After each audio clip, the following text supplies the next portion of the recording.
Hey everyone, Min here. I'm going to try and show you how to edit a card and add a watermark in Adobe Photoshop. And I'm going to apologize for a couple of things. First of all, I've been sick and so I'm just regaining my voice and I might cough during this video. And then the other thing is because it's winter and I'm down in my basement near my heater, it might kick on and be a little bit loud. So hopefully it doesn't cause too many problems, but I just wanted to put that out there first. Okay, so I'm in Adobe Photoshop and I have my camera hooked up to my laptop. And what I'm going to do is I'm going to go File, Open. I'm going to go to this PC, and then you're just going to have to mess around and figure out what your camera is called. This is what my camera is. I know because I always plug it into the same port, and I use this a lot, so I know that this is my camera.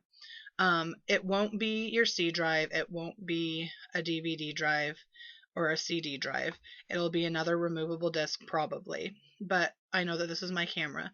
So I'm going to open that up, go into my folders, and here are all my photos on my camera. Looks like I need to get rid of some of them or put them in files on my computer, and I'm just going to scroll down until I find a picture of a card that I need to edit, okay? And so I'm just going to grab this one right here. And I'm going to open it. And so you can see here's my unedited photo that I took in my crafting area. Yes, I used 12 by 12 paper as a background, and you can see how messy I am. But the first step that I always take is to edit it so that it's the right colors and brightness that I like. And to do that, I go Image, Adjustments, Levels, and it gives me this screen. And I make sure that it's in RGB because this is a color photo. And then you have these three little droppers down here. This one means if I click on it and I click something that I'm saying that this is supposed to be black. This means if I click on something, it means that it's supposed to be gray. And if I click on something with this one, it means it's supposed to be white. So it's giving the computer a prompt as to what I say these colors are supposed to be on my creation. Since I don't have any black or gray on my creation, but I do have white, I'm going to use the white eyedropper. I usually use that mostly. It gives me the brighter edit. And I know that this is supposed to be white cardstock, so I'm going to click. And there you see it gives me a brightened image, and I think that that looks good, so I'm going to hit OK. But if you didn't think that it was okay, you could keep hitting this on different places that are supposed to be white to get it as bright as you want. And as you can see, like over here, I overexposed it, but if I backtrack and I'm like, oh no, this is what's supposed to be white, it'll take me back to that original white that I had. So you can kind of play around with that. And then if you had black, you could play around with the black and the gray. So I'm going to hit OK. Now I'm going to crop it using my crop tool, which is this one right here. And I'm going to make it a 5 by 5 square. And I usually do my resolution at 150 pixels per inch. You could do it at 72. That's technically web, whatever, but I like 150. It gives it a little bit larger picture when you click on it to expand it. And you just bring it down to your picture, and you can see it here. I'm kind of moving it around. You're going to left click and drag until it's the size that you want. Now, as you can see, I don't want it to have this, so you can either use your mouse and move it around, or you can use your arrows and move it around. And I usually use my arrows on my keyboard, which is what I'm doing right here, until I have it exactly where I want it, and I hit enter. And then it's going to go smaller, but I'm going to, oh, I guess I should tell you what I just did. I'm making this full screen. Then you can either go view, zoom in as many times as you want, or you can use the shortcut, which is Control++. And so I usually just do the Control++. That's going to make my picture as big as it's supposed to be.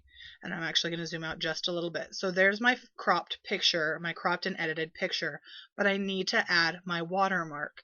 So what I'm going to do is I'm going to go back up here and I'm going to make it smaller. Then I'm going to use this right here to open it up to where I can see the full picture. This is just something that it makes it to where you can see, like you can edit how big or how much of an image you can see. And having it in the smaller version here, I don't know what it's called, I should probably know that, is going to allow me to open up another file and add it. So I'm going to go open, and I'm back here at my pictures, but I know that I know where my watermark is. So I'm going to open my watermark wherever it is. And once I do, I see that it's a backless PNG. So that means that all that's going to get pushed over when I drag it is the text. Now I've got my crop tool, so I need to come over here and do my move tool. So I click on that, and this box comes up to show me what I'm going to be dragging over. If you don't see that box, you can go up here and you click on these three up here to show it. This is the box. So if I click that, it's going to get rid of it. If I click on it again, it shows it. And I just like to see that box. Then I'm going to left click and drag. And do you see how it has that little plus sign there and it's a white arrow? When I let go, and I'm going to click yes, the watermark has been transferred over here, and it's still in my original file, but it's been added here as well. And now that I'm done with this file, I'm going to close it. I'm going to maximize this again. So now I can use my mouse or my arrows on my keyboard to move where I want my watermark to go. Now that I have that completely taken care of, I'm going to save this. So I'm going to go File, Save As. I'm in my Watermarks folder. I don't necessarily want to be in there. I'm actually going to just go out here to my General File folder, and I'm going to call it Finished Photo. Now, right here it says that you're saving it as a Photoshop file. You cannot upload that as a picture to the web. So I need to click it and go down here to JPEG. And then I hit Save, and I hit OK. And I can close out of that. And it's asking if I want to save this, and that means do I want to save this to my computer, or to my camera, which is connected to my computer, and I'm going to say no, because it's already saved on my computer. Then I'm going to go over to the internet, and I have a blog post up, and I'm going to click this. I'm going to click my choose file, just like I would do, and I'm going to find my finished photo.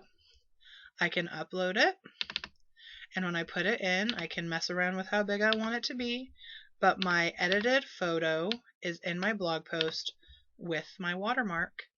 Hopefully that was easier than you thought it was going to be, and hopefully it's something that you're going to be able to utilize in your blogs to help you put forth your best, show off your work better, because that's something that I had always wanted to do, and when I learned how to do this a year ago, it changed how I did my blogging. So until next time, hugs and happy blogging, friends.